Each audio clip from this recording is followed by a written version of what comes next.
It was a quiet Saturday afternoon, the kind where we both just stayed in our pajamas and lazed around. My wife, Sarah, was sitting on the couch with a blanket wrapped around her, scrolling on her phone while I was in the kitchen making coffee.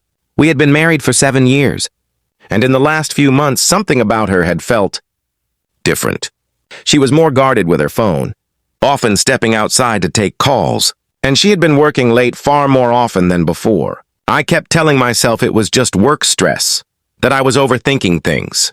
That afternoon, we were halfway through a light-hearted conversation when the sudden sound of our doorbell broke the moment. It wasn't the casual ding-dong of a neighbor. It was urgent, repeated. I froze mid-step. Sarah's reaction was instant and strange. Her eyes went wide, almost panicked. She clutched the blanket tighter around herself and looked toward the door as if she'd seen a ghost. Then she stood up quickly and whispered, "Don't answer it." I frowned. "Why not?" I asked. But she didn't reply.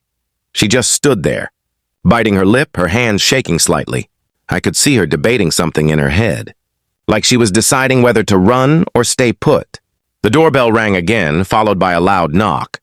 Ignoring her request, I walked to the door and opened it. Standing there was a man about my age holding a small gift bag. He looked at me with confusion, then glanced over my shoulder toward Sarah, who was now frozen in the middle of the living room. "Is Sarah here?" he asked. His voice was calm but carried a certain familiarity, like they'd spoken many times before. I turned to her, waiting for an explanation. She swallowed hard and whispered, "Please, just close the door." The man didn't leave. "We need to talk," he said, this time looking directly at her. My stomach twisted. "What's going on, Sarah?" I asked, my voice cracking. Tears welled in her eyes. "It's not what you think," she said, but her tone lacked conviction. The man finally sighed and said, "I'm sorry. I thought you'd told him by now." In that moment, my world shifted. I didn't know if it was an affair, a secret from her past, or something else entirely.